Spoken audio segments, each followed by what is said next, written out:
Hay verdades que no caben en un templo, ni en un libro, ni en la historia misma.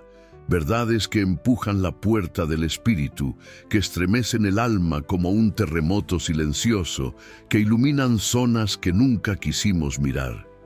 Y esta es una de esas verdades que no se escuchan con los oídos, sino con el corazón despierto.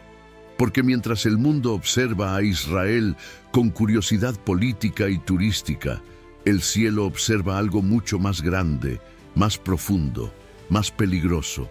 Un fuego que vuelve a encenderse, un movimiento que tiene miles de años, una profecía que está respirando otra vez. Y si te dijera que los secretos detrás del tercer templo ya están en marcha, ¿estarías dispuesto a ver lo que casi nadie quiere ver? Hola, bienvenidos a Pruebas Bíblicas. Gracias por estar aquí, por detener el ruido del mundo por un momento y permitir que esta revelación llegue hasta donde las palabras humanas no pueden llegar. Hoy vamos a entrar en un terreno sagrado y a la vez peligroso. Vamos a hablar del tercer templo de Israel, no como una especulación, ni como un rumor religioso, ni como una curiosidad arqueológica, sino como un eje profético que volverá a sacudir la tierra, que volverá a dividir a las naciones, que volverá a poner a Jerusalén en el centro del reloj espiritual del mundo, porque el tercer templo no es un proyecto humano, es un detonador profético. Y si te dijera que hay movimientos secretos, silenciosos, cuidadosamente planeados, que ya están preparando el terreno para su construcción, que mientras millones viven distraídos, hay sacerdotes entrenándose en secreto, utensilios sagrados reconstruidos, genealogías restauradas, planos antiguos siendo traducidos y purificados. Y si te dijera que hay gobiernos, organizaciones, instituciones religiosas y fuerzas espirituales moviendo fichas para que este templo vuelva a levantarse, no por tradición, sino porque el tiempo profético lo exige, ¿seguirías pensando que el tercer templo es solo un rumor? La profecía bíblica siempre anunció que antes del clímax final habría un templo reconstruido. Daniel lo señaló, Jesús lo mencionó, Pablo lo afirmó, Juan lo vio. Todas las líneas proféticas convergen en ese punto, y ese punto es Jerusalén. Más aún, ese punto es el monte del templo, ese pequeño pedazo de tierra que ha sido disputado durante miles de años, no por ser un lugar histórico, sino por ser un portal espiritual, un lugar donde cielo y tierra se tocaron, un lugar donde Dios puso su nombre, un lugar donde se levantaron ofrendas, donde se derramó sangre, donde reyes temblaron, donde profetas lloraron, donde sacerdotes cayeron de rodillas. Un lugar que las tinieblas conocen demasiado bien, un lugar que el enemigo teme y codicia. Pero el mundo moderno mira ese monte como una reliquia arqueológica, mientras las fuerzas espirituales lo miran como un punto estratégico de guerra, porque donde se levanta un altar, se levanta una batalla, y donde se levanta un templo, se levanta una guerra de reinos. El tercer templo no será solo un edificio, será una señal, será una llave, será un anuncio, un marcador espiritual que indicará que el tiempo final comenzó a acelerarse. Las naciones reaccionarán, las religiones entrarán en choque, las tinieblas se inquietarán y el cielo se acercará. Sin embargo, lo que pocos saben es que este templo ya está siendo preparado, no en público, sino detrás de puertas cerradas, no en discursos oficiales, sino en corazones antiguos que aún llevan la memoria del sacerdocio. No en reuniones mundiales, sino en pequeños grupos que guardan la tradición perdida. Lo que ocurre en Israel hoy no es política, es profecía. Y esta profecía está avanzando a un ritmo que el mundo no considera, pero que el cielo observa con intensidad extrema. Y si te dijera que hay secretos que nunca se revelaron públicamente, documentos que nunca se tradujeron, artefactos que nunca se mostraron, movimientos que nunca se anunciaron, pero que ya están en marcha preparando el regreso del templo. ¿Estarías dispuesto a seguir esta revelación hasta el final? Porque lo que veremos a lo largo de este guión no es teoría. Es la reconstrucción espiritual de un proyecto que afecta al mundo entero. Un proyecto que definirá la época más impactante de la historia humana. Un proyecto que activará señales que Jesús advirtió, que Daniel describió y que Juan vio en una visión tan poderosa que ni el tiempo pudo apagar. Si este mensaje ya está moviendo algo dentro de ti, si sientes que estás entrando en terreno sagrado, te invito a quedarte conmigo hasta el final. Y si este contenido te ayuda a discernir, apóyanos dando like, comentando y suscribiéndote al canal Pruebas Bíblicas. Tu apoyo hace posible que estas verdades lleguen a miles que necesitan despertar antes de que sea tarde. Prepárate, porque en los próximos bloques revelaremos los secretos que rodean al tercer templo. Secretos que cambiarán tu forma de ver a Israel, al mundo y al tiempo profético que estamos viviendo. Bloque 2. El misterio del Monte Santo, el punto donde comienza toda profecía. Para comprender los secretos ocultos detrás del tercer templo, primero debemos regresar al lugar donde todo comenzó. Un pedazo de tierra que para el mundo moderno es apenas una colina histórica, pero que para el cielo es un punto de contacto entre dimensiones. El Monte del Templo, también conocido como Monte Moría, no es solo un espacio geográfico, es un territorio espiritual marcado por sacrificios, por lágrimas, por gloria, por juicio, por promesas que aún no han terminado de cumplirse. Es un lugar donde la historia no está muerta, respira, donde la profecía no está dormida, arde, donde Dios no habló solo una vez, sino muchas. Un lugar tan sagrado que incluso las sombras tiemblan cuando se menciona. En ese monte se levantó Abraham, con un cuchillo temblando en su mano, dispuesto a entregar lo más preciado que tenía, sin saber que estaba inaugurando un patrón profético que se repetiría siglos después en otro punto del mismo monte.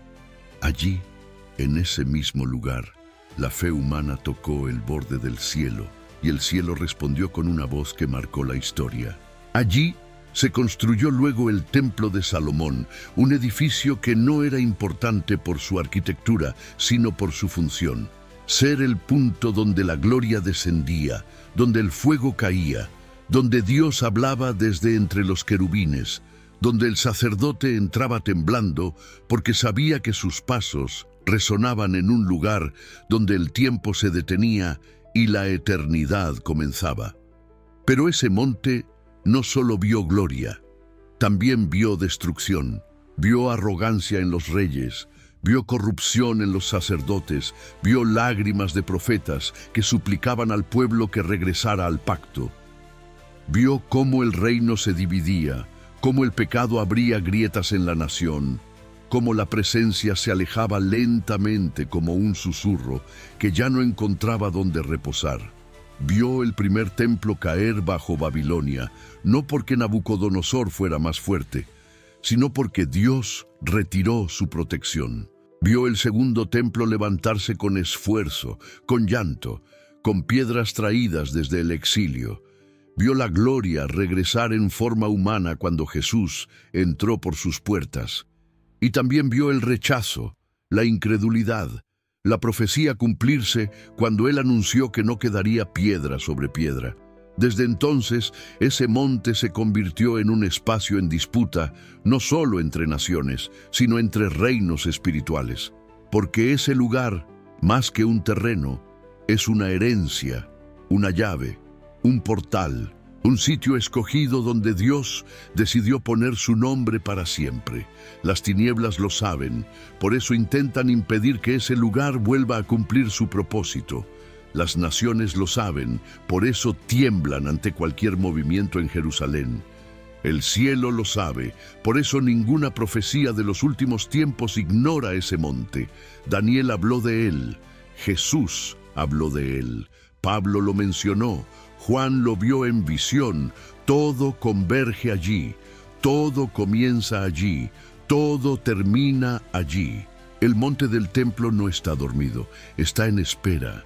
Está como una caja sellada que contiene un fuego que aún no ha sido liberado. Y los expertos que han estudiado el tiempo profético coinciden en algo que muchos ignoran. El reloj espiritual del mundo no se rige por potencias mundiales ni por calendarios humanos. Se rige por Israel, se rige por Jerusalén, se rige por ese monte. Cuando ese lugar se mueve, el mundo entero se estremece.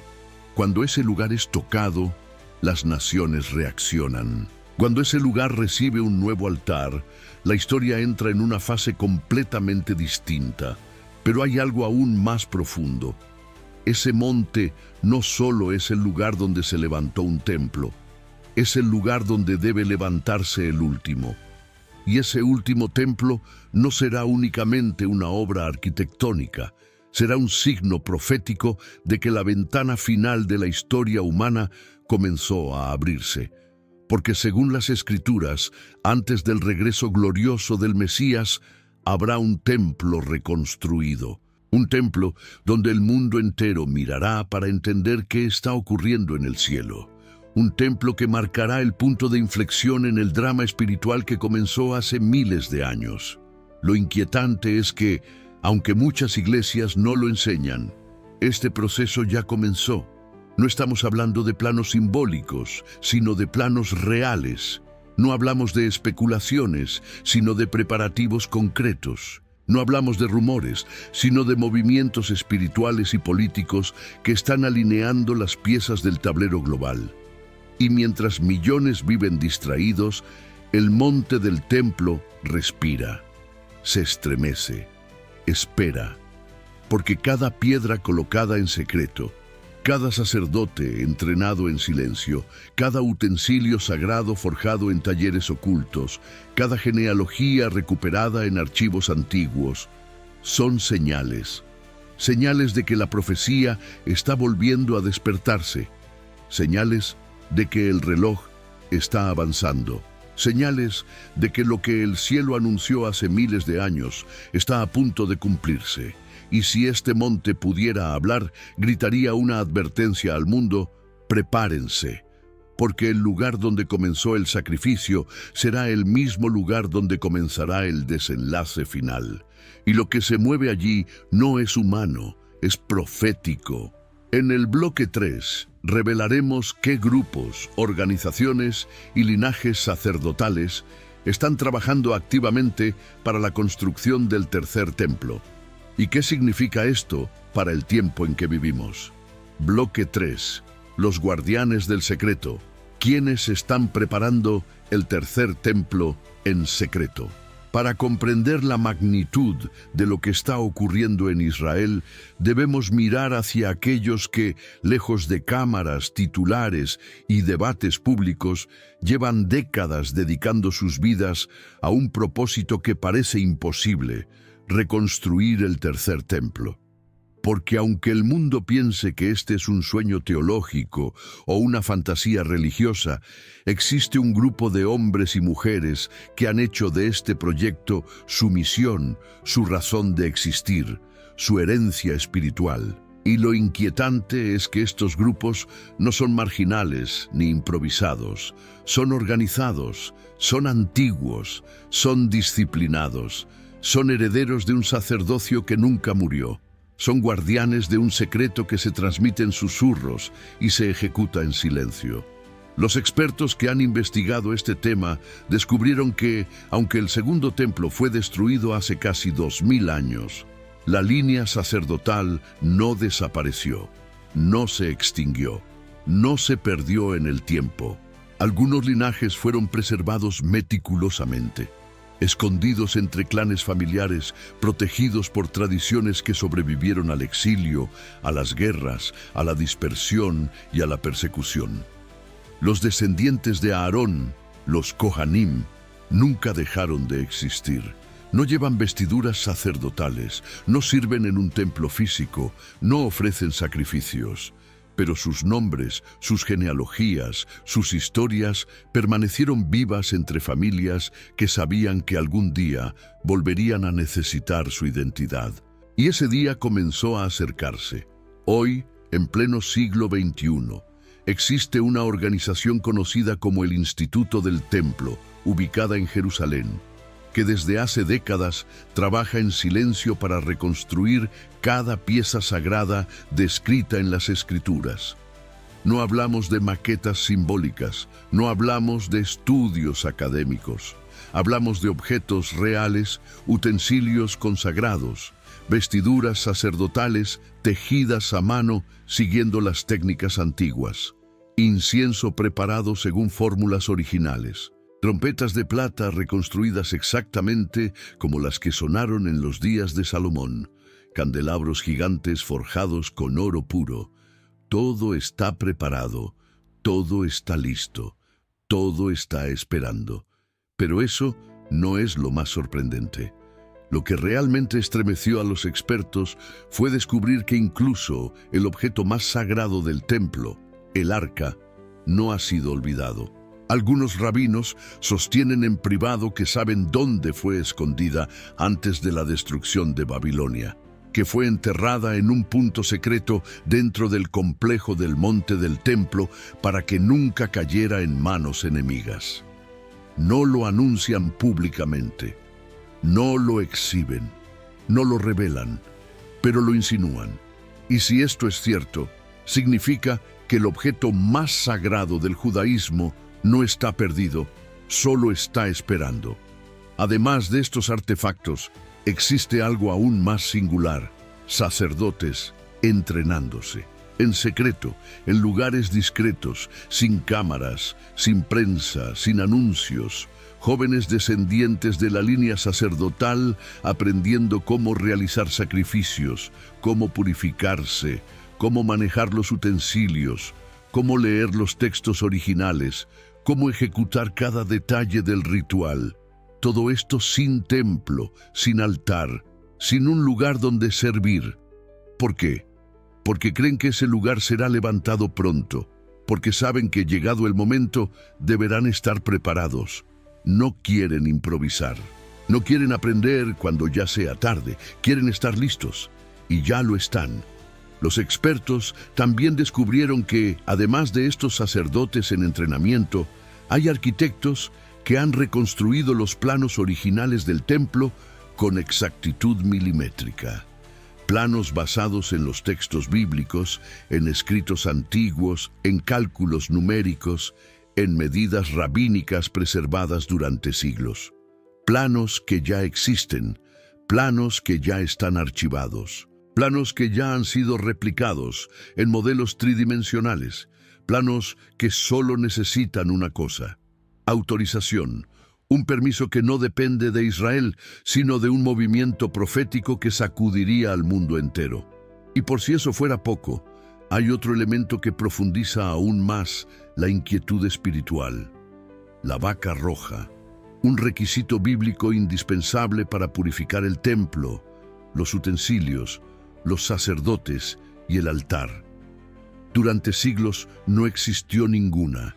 Durante milenios fue imposible encontrar una que cumpliera las condiciones estrictas descritas en la Torá. Pero hoy existen varias, criadas en secreto, supervisadas, cuidada cada día, sin una sola mancha, sin una sola imperfección. Algo que no había ocurrido desde los tiempos antiguos está ocurriendo ahora, ante nuestros ojos, como si la profecía hubiera despertado de un sueño largo. Y es aquí donde la revelación se vuelve más intensa. Estas cosas no están ocurriendo al azar, no son coincidencias, no son movimientos aislados, son piezas colocadas lentamente sobre un tablero espiritual que se está preparando para el mayor desenlace de la historia humana. Y estos grupos, estos rabinos, estos sacerdotes, estos artesanos, estos guardianes del secreto, no creen estar trabajando en una tradición, creen estar trabajando en el cumplimiento literal de una profecía que lleva escrita miles de años. Creen estar apurando el reloj espiritual. Creen estar preparando el escenario para el momento en que el templo se levante y el mundo cambie para siempre. En el bloque 4 revelaremos por qué la reconstrucción del tercer templo no es solo un proyecto religioso, sino el detonador que desatará eventos proféticos que afectarán a todas las naciones. Bloque 4. El detonador profético. ¿Por qué el tercer templo sacudirá a todas las naciones? Los expertos en profecía coinciden en algo que durante siglos muchos no quisieron aceptar. La reconstrucción del tercer templo no será un evento religioso aislado, ni un logro arquitectónico, ni una celebración cultural del pueblo judío. Será un detonador. Una chispa que encenderá una cadena de acontecimientos espirituales, políticos y proféticos que afectarán a cada nación de la tierra. Porque el tercer templo no es solo un edificio, es un reloj. Y cuando ese reloj comience a funcionar otra vez, el tiempo profético entrará en su fase más acelerada desde los días de Jesús. Nada volverá a ser igual. El mundo entero reaccionará y la atmósfera espiritual cambiará de una manera que incluso los más incrédulos sentirán sin comprender. Para entender esto, debemos mirar cómo la Biblia describe el papel del templo a lo largo de la historia. El primer templo, construido por Salomón, no fue simplemente un lugar de adoración. Fue el punto desde el cual la gloria de Dios se manifestaba sobre Israel. Fue el epicentro espiritual de una nación entera. Cada sacrificio que se ofrecía allí tenía repercusiones invisibles, pero reales en el mundo espiritual. Cuando ese templo cayó, la nación cayó. Cuando la gloria se retiró, la protección divina se retiró. El templo nunca fue un símbolo, fue un eje. Un punto donde el reino de Dios se conectaba con la tierra. Por eso el enemigo siempre intentó destruirlo. Por eso los imperios siempre quisieron dominarlo. El segundo templo, aunque menos glorioso, seguía siendo un punto espiritual fundamental. Allí Jesús enseñó. Allí reprendió a los líderes religiosos. Allí anunció su destrucción. Allí se cumplieron profecías. Allí se agitó el ambiente previo a la cruz, y cuando ese templo cayó en el año 70, el mundo espiritual entró en una transición profunda. No hubo tercer templo, no hubo altar, no hubo sacrificios, no hubo sacerdotes, no hubo presencia. El reloj se detuvo, pero no para siempre. Las Escrituras anuncian que una de las señales más claras del fin será la existencia de un templo activo antes del regreso del Mesías. Daniel habló del lugar santo. Jesús mencionó la abominación desoladora. Pablo habló del hombre de pecado sentándose en el templo de Dios. Juan vio un templo medido por un ángel. Todos esos textos tienen un punto en común. Se refieren a un templo físico en Jerusalén. Un templo que aún no existe, pero que ya se está preparando. Los expertos explican que la reconstrucción del tercer templo activará al menos 3 ondas proféticas simultáneas. La primera será la onda espiritual, porque la reactivación del sacerdocio, la purificación del altar, los sacrificios restaurados y la reanudación de los rituales antiguos liberarán una atmósfera espiritual que no se ha manifestado desde tiempos bíblicos. No debemos olvidar que el sacrificio en la Biblia siempre fue una declaración de guerra. Cada vez que un sacrificio se levantaba, una reacción espiritual ocurría. Si el altar vuelve a encenderse, las tinieblas reaccionarán, y lo harán con fuerza. La segunda será la onda política. Jerusalén ya es uno de los puntos más conflictivos del mundo. Pero cuando la idea del tercer templo se convierta en una realidad tangible, las naciones se dividirán. Habrá protestas, habrá amenazas, Habrá alianzas inesperadas, habrá presión internacional, porque ese monte es reclamado por más de un grupo religioso, y cualquier movimiento allí puede desencadenar un conflicto global. Los expertos de geopolítica ya advirtieron que un simple cambio administrativo en ese terreno podría desestabilizar regiones enteras. ¿Qué ocurriría entonces con la construcción de un templo? La tercera será la onda profética, porque la existencia del templo activará textos bíblicos que han permanecido silenciosos durante siglos. Daniel 9 comenzará a tomar forma visible. Tesalonicenses 2 tendrá un marco literal. Apocalipsis 11 dejará de ser una visión distante.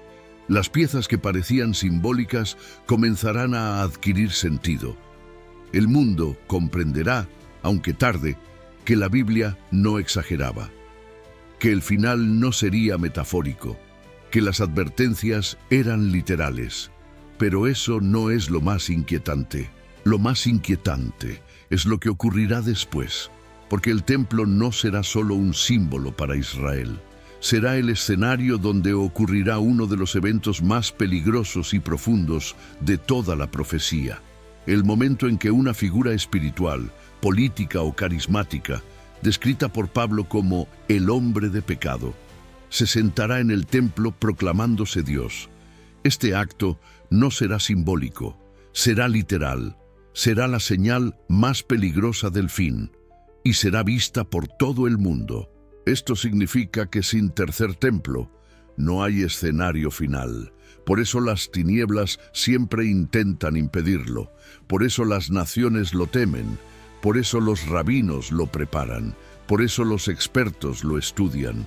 Por eso Jesús advirtió que cuando este momento llegara, el tiempo sería corto. El tercer templo será el punto de convergencia del cielo, de la tierra y del infierno. Y lo que sigue a partir de su construcción llevará al mundo hacia el momento más decisivo de la historia humana. En el bloque 5, revelaremos cómo los movimientos proféticos actuales en Israel están conectados con esta reconstrucción. ¿Y por qué estos movimientos ya encendieron señales que el mundo entero debería estar observando ahora mismo? Bloque 5. Las señales que ya comenzaron. El movimiento profético que indica que el tercer templo está más cerca que nunca. Si hasta ahora todo parecía parte de una preparación silenciosa, lo que estás a punto de escuchar revela que ya no estamos en la fase de preparación. Estamos en la fase de activación, porque en los últimos años han comenzado a ocurrir señales que los expertos en profecía llevan décadas esperando. Señales que no son teóricas ni simbólicas, sino visibles, tangibles, verificables. Señales que, según la Biblia, solo pueden manifestarse cuando el tiempo del tercer templo está cerca. Y cuando estas señales aparecen juntas, jamás lo hacen por accidente. Algo se mueve en Israel, algo se despierta en Jerusalén, algo respira en el Monte Santo, algo que el cielo observa con reverencia y las tinieblas observan con temor. La primera gran señal ocurrió cuando, después de 2000 años de dispersión, Israel volvió a ser una nación. Eso por sí solo ya era un milagro profético imposible de explicar sin intervención divina. Regresaron a su tierra, recuperaron su idioma, recuperaron su identidad, recuperaron su territorio, recuperaron Jerusalén. Ninguna nación en la historia humana hizo eso después de tantos siglos, ninguna, pero Israel sí. Y cuando esto ocurrió, los expertos entendieron que el reloj profético había vuelto a funcionar, porque sin Israel no hay templo, sin templo no hay escenario final. La profecía exige que Israel esté de pie, y hoy está de pie. La segunda señal ocurrió en noviembre de 2023, cuando miles de judíos subieron al monte del templo escoltados por fuerzas de seguridad israelíes, mientras rabinos pronunciaban bendiciones antiguas, algo que durante décadas había sido impensable. El acceso judío al monte estaba totalmente restringido. Se consideraba un lugar explosivo, peligroso, prohibido. Pero hoy se están abriendo espacios, se están realizando oraciones, se están creando rutas autorizadas. Esto no significa que el templo será construido mañana, pero sí significa que el ambiente espiritual está cambiando. Es como si el monte estuviera siendo activado otra vez después de siglos de silencio. La tercera señal es la más inquietante. Los utensilios del templo ya existen. No son maquetas, no son réplicas turísticas. Son piezas reales, consagradas según la Torá, listas para ser utilizadas el mismo día en que se levante el altar. El candelabro de oro, las trompetas sacerdotales, el altar del incienso, las vestiduras tejidas para los Kohanim, el aceite de la unción preparado según la receta antigua, las piedras talladas siguiendo medidas bíblicas. Nada de esto había existido desde el año 70. Nada de esto debería existir hoy.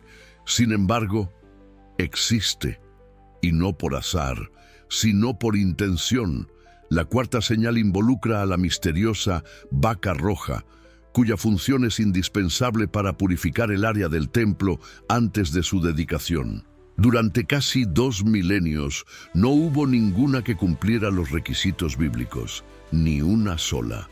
Pero desde 2018 varias aparecieron, y hoy, en granjas discretas del norte de Israel, fueron criadas vacas rojas completamente puras, vigiladas día y noche por expertos religiosos. Rabinos han declarado que, si llegan sanas a la edad requerida, podrían usarse para la purificación ritual. Esto significa que por primera vez en más de 20 siglos, el requisito que impedía el reinicio del culto sacerdotal ya no está ausente. La quinta señal es la más profunda, la más simbólica y la más profética: el deseo.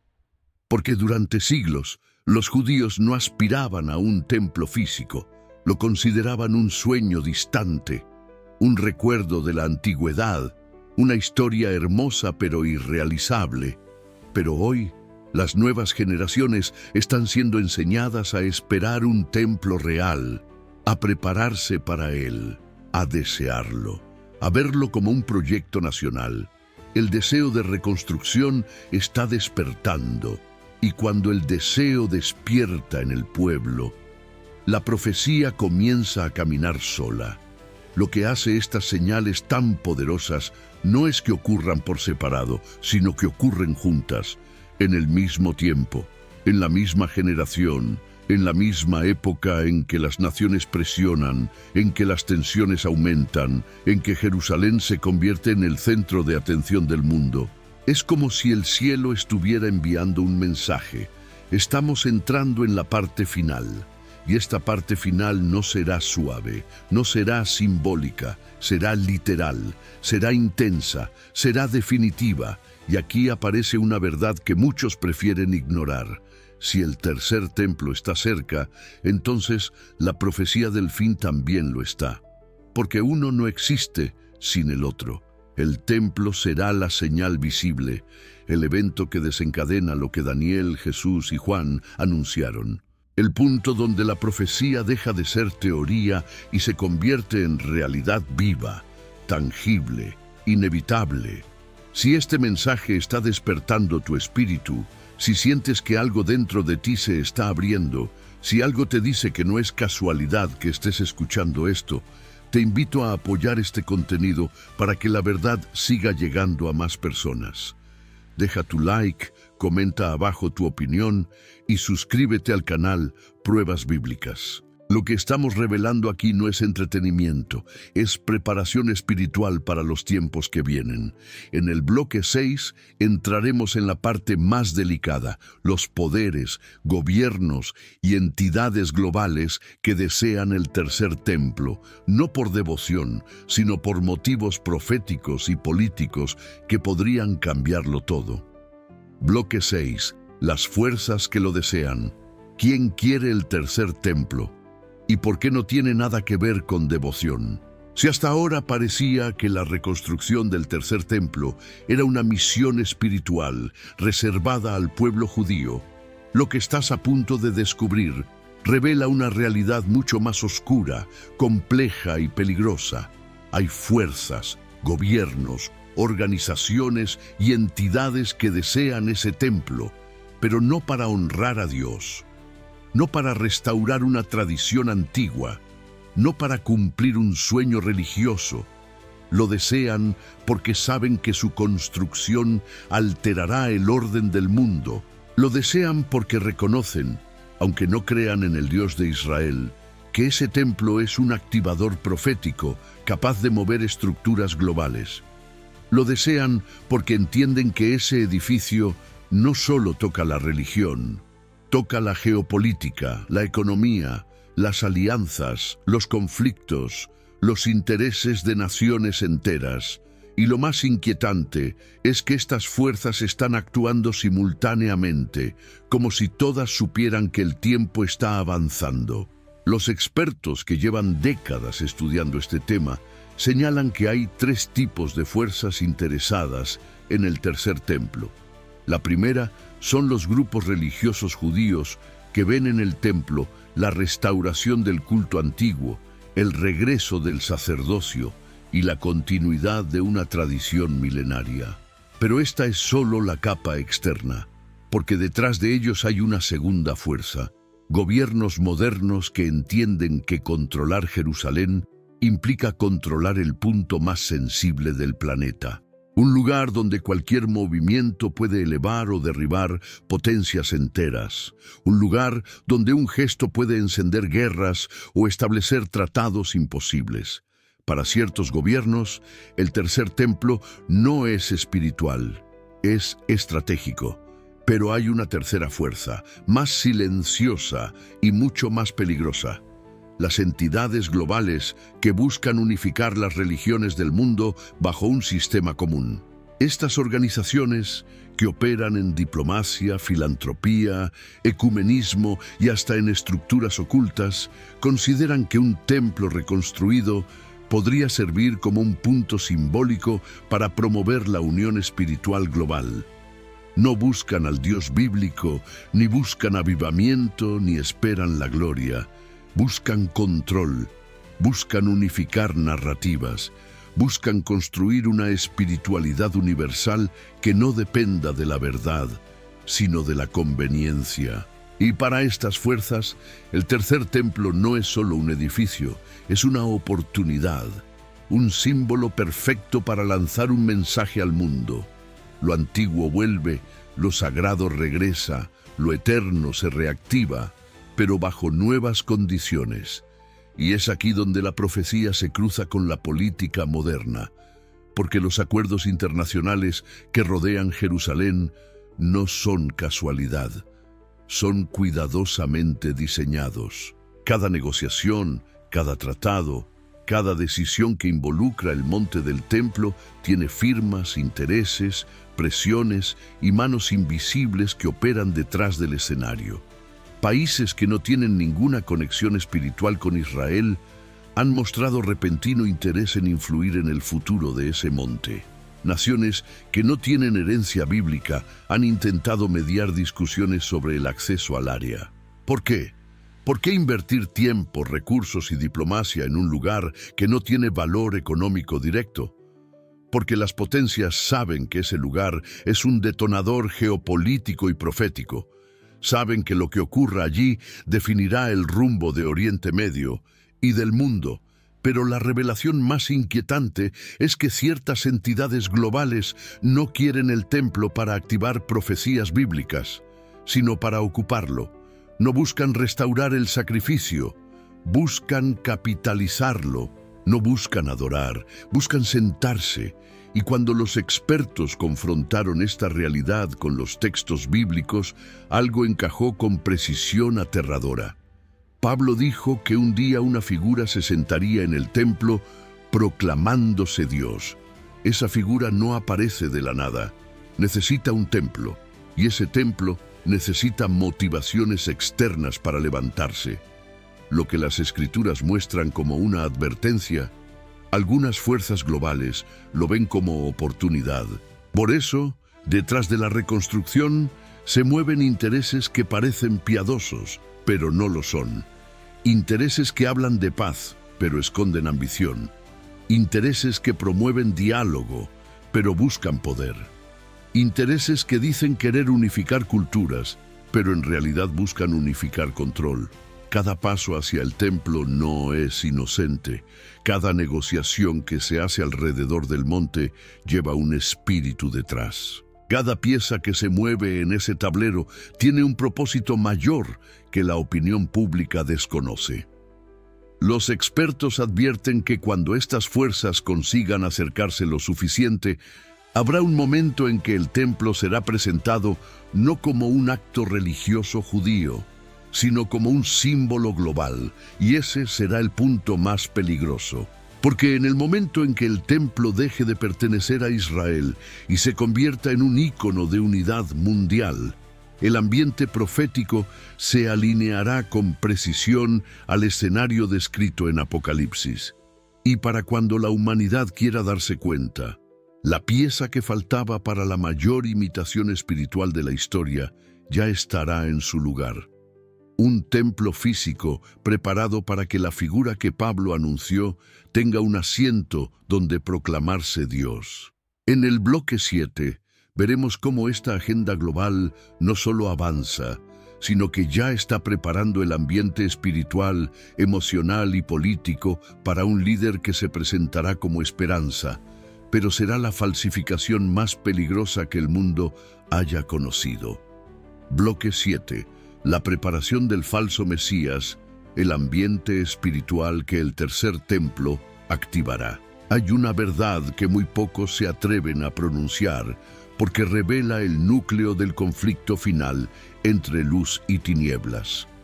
El tercer templo no solo activará la profecía, activará la aparición de un líder que el mundo abrazará como salvación, pero que en realidad será la falsificación más peligrosa que los tiempos hayan visto. Este líder no surgirá del caos como una figura oscura y evidente, surgirá como una voz esperada, como una respuesta anhelada, como un puente entre religiones y naciones, como un símbolo de paz en medio de crisis globales. Y mientras millones lo aclamen, muy pocos percibirán que su ascenso está conectado directamente con el tercer templo, porque ese templo será el escenario donde la imitación más perfecta intentará ocupar el lugar del verdadero rey. Los expertos explican que el mundo no aceptará fácilmente a un líder espiritual sin antecedentes, sin carisma, sin legitimidad. Por eso, las tinieblas han trabajado durante décadas para crear una atmósfera emocional donde la humanidad desee desesperadamente una figura capaz de unificarlos.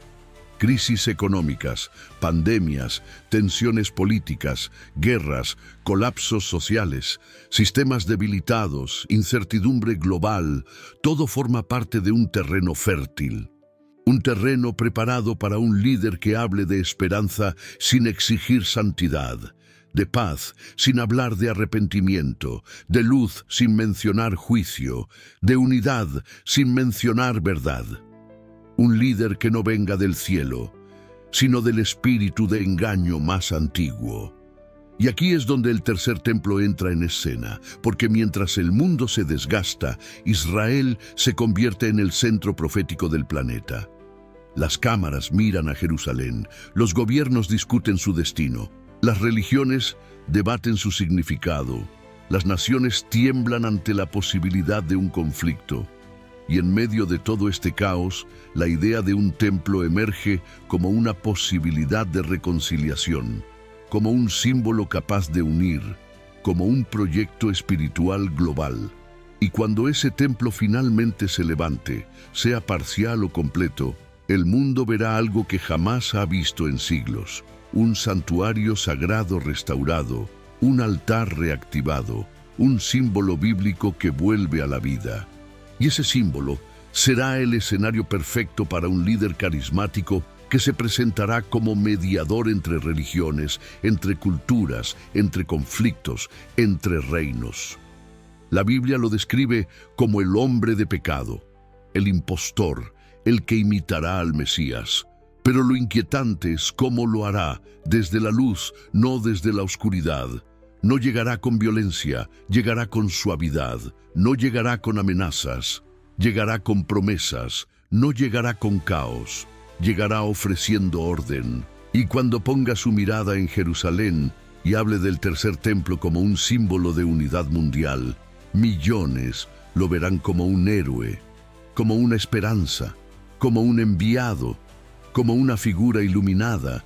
Y cuando él pise ese monte, la atmósfera espiritual del mundo cambiará. Este líder no surgirá de un solo país, será impulsado por fuerzas globales, por estructuras políticas, por sistemas económicos, por organismos internacionales que verán en él la representación perfecta de su agenda. Sustentado no solo por poder humano, sino por el espíritu de engaño descrito en Apocalipsis. Un líder que usará lenguaje espiritual sin pertenecer a ninguna fe, que hablará de amor sin mencionar la santidad, que hablará de luz sin mencionar la verdad, que hablará de unidad mientras desarma el discernimiento, que sonará como profeta, pero no portará el Espíritu de Dios. Los expertos revelan algo estremecedor. El tercer templo será usado para certificar su legitimidad. Porque cuando él sea recibido en ese lugar, las naciones lo interpretarán como una señal divina. Cuando hable desde ese monte, sus palabras tendrán un peso que ningún político jamás tuvo. Cuando se siente, aunque sea por un momento, en un lugar destinado para la presencia de Dios, millones creerán que está cumpliendo profecía, sin darse cuenta de que es la profecía del engaño. Pablo fue claro. Esta figura se sentará en el templo de Dios, proclamándose Dios. No es una metáfora, no es un símbolo, es literal. Ocurrirá y el mundo lo verá, y esa escena será la señal más clara de que hemos entrado en la última fase profética antes del regreso del verdadero Mesías. Pero lo más inquietante no es su llegada, es la preparación, porque la humanidad ya está siendo moldeada emocionalmente para aceptarlo. Una espiritualidad superficial, una cultura sin discernimiento, una mezcla religiosa global, una sed de esperanza rápida, un deseo colectivo de luz sin transformación. Todo eso es terreno fértil, y el tercer templo será la plataforma que lo impulsará. En el bloque 8 revelaremos cómo esta figura intentará unificar religiones bajo una falsa luz, y por qué la profecía advierte que esta será la mayor trampa espiritual de toda la historia humana. Bloque 8. La religión global. Cómo el falso Mesías unificará creencias bajo una luz que no proviene del cielo. Los expertos han advertido durante décadas que el escenario final descrito en la Biblia no será un mundo sumido en oscuridad evidente, sino un mundo envuelto en una luz falsa, una espiritualidad seductora, una unidad engañosa que parecerá pacífica, pero que será la antesala de la mayor trampa espiritual de toda la historia humana. Y este ambiente no surgirá de la noche a la mañana, ni aparecerá en plazas públicas con señales demoníacas visibles. Surgirá como una respuesta al cansancio del mundo. Se levantará como una propuesta de armonía global. Nacerá de la necesidad humana de encontrar un punto común en medio de la confusión. Y cuando ese punto común encuentre su símbolo en el tercer templo, la humanidad entera comenzará a inclinarse hacia una fe universal que no tendrá nada que ver con el Dios de la Biblia. Porque la agenda del falso Mesías no consistirá en destruir religiones, sino en fusionarlas. No querrá eliminar creencias, querrá diluirlas. No intentará abolir doctrinas, intentará unirlas bajo un mismo propósito: Y la humanidad, cansada de guerras, cansada de conflictos, cansada de divisiones, verá esta propuesta como algo celestial. Porque este líder hablará de paz con palabras que sonarán sinceras, de unidad con frases que parecerán profundas, de compasión con un tono que tocará emociones. Y cuando extienda su mano hacia el tercer templo y hable de un lugar para todas las naciones, millones sentirán que están presenciando el nacimiento de una era espiritual sin precedentes. Pero lo que parecen olvidar es que la luz sin verdad no es luz, es engaño. Y la unidad sin santidad no es paz, es trampa. Los expertos explican que esta religión global no será un sistema estructurado con rituales obligatorios, sino un ambiente espiritual difuso que todos podrán aceptar sin cambiar su corazón. Será una espiritualidad cómoda, emocional, inclusiva, no confrontativa, una espiritualidad que hable de amor sin mencionar pecado, que hable de propósito sin mencionar arrepentimiento, que hable de luz sin mencionar juicio. Todos serán bienvenidos, excepto aquellos que insistan en la verdad. Porque la verdad será interpretada como intolerancia, el discernimiento será visto como extremismo, la santidad será percibida como fanatismo, y quienes sigan la palabra serán llamados enemigos de la paz. Este movimiento será impulsado por líderes religiosos de todas las tradiciones que, deseosos de relevancia, verán en el falso Mesías un puente para recuperar influencia global. Líderes que una vez defendieron doctrinas firmes comenzarán a suavizarlas, a reinterpretarlas, a diluirlas, con tal de ser aceptados en esta nueva era espiritual. Naciones enteras reorganizarán sus discursos en torno a esta supuesta luz.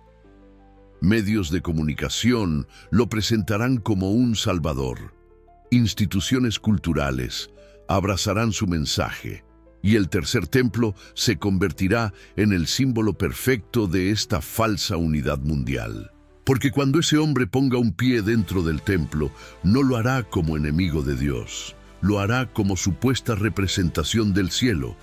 Y millones creerán que su presencia allí es una señal divina de que ha llegado la paz prometida.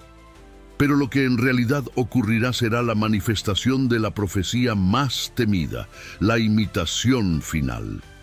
El anticristo no se presentará como oscuridad, se presentará como luz, no se presentará como caos, se presentará como orden, no se presentará como enemigo, se presentará como solución. En este punto, la humanidad habrá sido moldeada durante años por enseñanzas dulces que hablan de un Dios que no juzga, por una espiritualidad emocional que ama la luz decorativa pero rechaza la luz que revela, por una cultura que necesita sentirse bien más que estar en verdad. Y este ambiente será el que permitirá que la figura del falso Mesías se siente en el templo proclamándose Dios, cumpliendo la advertencia de Pablo, la visión de Daniel y las señales que Jesús mencionó para la generación final. Pero el enemigo no busca simplemente unificar religiones, busca reemplazar la devoción. No quiere templos vacíos, quiere templos llenos de adoración desviada. Y cuando el mundo entero mire hacia Jerusalén con reverencia, sin discernir la diferencia entre luz verdadera y luz artificial, la trampa estará lista. El falso Mesías se levantará como el líder espiritual más influyente de la historia, no porque tenga poder real, sino porque la humanidad ya estará espiritualmente preparada para recibirlo. En el bloque 9 revelaremos la profecía central. ¿Qué ocurrirá cuando este líder se siente en el tercer templo? ¿Por qué ese acto será el punto de quiebre profético del mundo? ¿Y cómo este evento desencadenará el clímax de la historia humana? Bloque 9. Cuando el falso Mesías se siente en el templo, el punto de quiebre que cambiará la historia.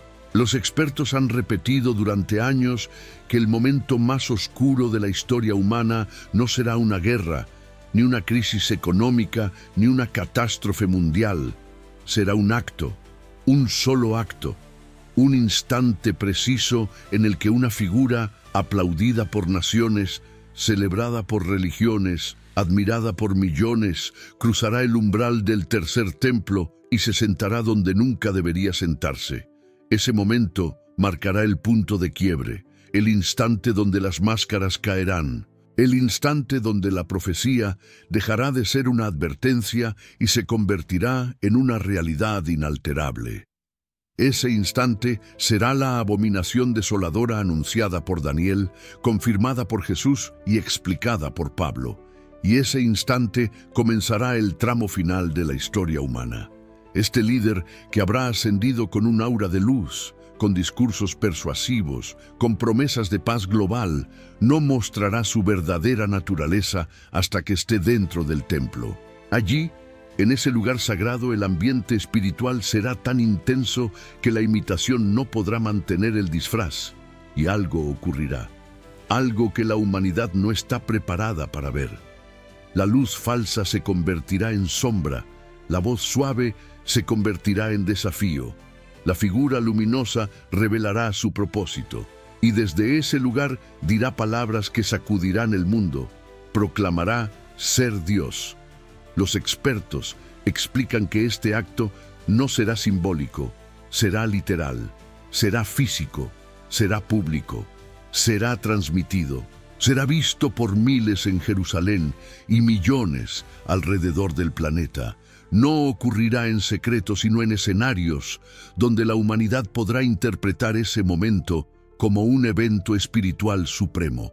Y cuando este hombre se siente en el templo, un terremoto espiritual recorrerá la tierra entera, porque ese acto representará la culminación del engaño, la criatura intentando ocupar el lugar del Creador, la falsificación sentándose donde solo la gloria divina podía reposar. Daniel lo describió como un momento de devastación espiritual sin precedentes. Jesús dijo que cuando esto ocurriera, el mundo experimentaría una angustia como no la hubo desde el principio. Pablo declaró que esta figura se exaltaría por encima de todo lo que se llama Dios, mostrando su verdadera intención: usurpar, reemplazar, imitar, destruir. Juan, en Apocalipsis, lo presentó como la bestia que recibe adoración universal. Todos los profetas convergen en este punto, como si el cielo quisiera asegurarse de que la humanidad no pasara por alto esta advertencia, pero aún así la pasará por alto, porque cuando Él se siente allí, millones no verán una profecía cumplida, verán un logro espiritual, interpretarán su acto como un símbolo de unidad global. Líderes religiosos lo bendecirán, políticos lo elogiarán, medios lo presentarán como un acontecimiento histórico que marca el comienzo de una nueva era. Y mientras el mundo celebra, el cielo llorará, porque la humanidad estará adorando una luz que no proviene de Dios.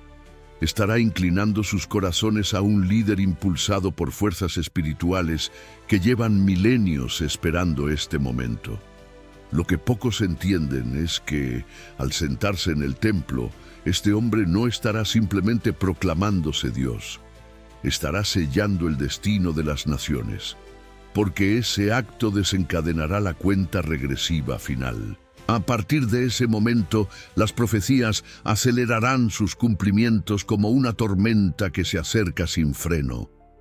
La paz aparente comenzará a desmoronarse. La luz falsa se volverá opresiva. La unidad querida por millones se convertirá en imposición. Las naciones empezarán a dividirse entre quienes aceptan la falsificación y quienes se resisten a ella. Y aquellos que mantengan la verdad serán perseguidos, no porque sean violentos, sino porque serán un obstáculo para el sistema espiritual que se estará levantando. Los expertos explican que, espiritualmente, ese acto abrirá una puerta que ha permanecido cerrada por siglos, una puerta que permitirá que se desate una oscuridad que la humanidad jamás ha experimentado. No será oscuridad física, sino espiritual. Un engaño tan profundo que incluso los creyentes que no tengan discernimiento caerán, porque este líder no engañará con violencia, engañará con luz. Y esa luz falsa se convertirá en el ambiente espiritual dominante del planeta. Pero el cielo no dejará este momento sin respuesta. Cuando el hombre de pecado se siente en el templo, también comenzará el proceso que conducirá al regreso del verdadero Mesías, porque la usurpación siempre antecede al juicio. La imitación siempre antecede a la aparición. La sombra siempre antecede a la gloria, y el acto del falso Mesías sentándose en el templo será el momento exacto donde el cielo activará el clímax de Apocalipsis, la respuesta final, la intervención directa. En el bloque 10 revelaremos el desenlace. ¿Qué ocurrirá cuando el verdadero rey regrese para reclamar el lugar que jamás debió ser usurpado? ¿Y por qué ese día será la luz que romperá para siempre toda falsificación? Bloque 10. El regreso del verdadero rey. Cuando la gloria irrumpa y la imitación caiga para siempre. Y entonces, cuando la falsificación alcance su punto más alto, cuando el mundo entero contemple a un hombre sentado en un lugar donde solo la presencia eterna podía reposar, cuando la humanidad celebre lo que el cielo llama abominación, cuando la luz falsa cubra la tierra como una neblina que parece dorada pero huele a engaño, será en ese momento exacto cuando los cielos comenzarán a estremecerse. Porque la usurpación del templo no será el triunfo del falso Mesías, será la señal que el cielo estaba esperando. Será el anuncio silencioso de que el tiempo del hombre ha terminado y el tiempo del rey está por comenzar. Será el punto de transición entre el engaño y la revelación, entre la oscuridad disfrazada y la luz verdadera que no necesita imitar, porque es fuego puro, eterno, innegable. Los expertos explican que, espiritualmente, la profanación del templo activará una respuesta divina que no podrá ser detenida, porque Dios no permitirá que la sombra ocupe el lugar de la gloria sin que la gloria misma descienda. Y cuando ese falso líder se levante desde el templo para proclamarse Dios, los cielos se abrirán como un velo que se rasga desde dentro, revelando la presencia que ninguna imitación puede soportar. La tierra temblará, no por destrucción humana, sino por el peso del reino que desciende. El sol perderá su brillo, la luz falsa se desvanecerá como humo. Las naciones que celebraban caerán en silencio, y todo ojo verá al verdadero Mesías venir con poder, con majestad, con fuego, con autoridad, con una luz que no se puede falsificar. Jesús no regresará como un niño en un pesebre. No regresará como un maestro humilde caminando entre aldeas. No regresará para ser discutido, negado, suavizado o reinterpretado. Regresará como el Rey de Reyes, con ojos que arden como llamas, con voz que retumba como muchas aguas, con vestiduras teñidas en gloria, con ejércitos celestiales que siguen su paso. Y cuando sus pies toquen la tierra, la falsificación será expuesta, la imitación será destruida, el templo usurpado será purificado, y el mundo comprenderá que la gloria nunca estuvo ausente. Estaba esperando el momento exacto de manifestarse.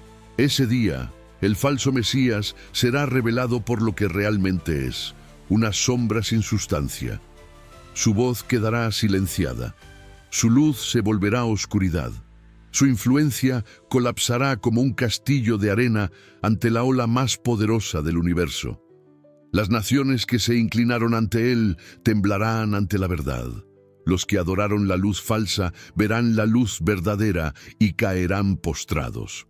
Los que se mantuvieron firmes serán levantados con honra.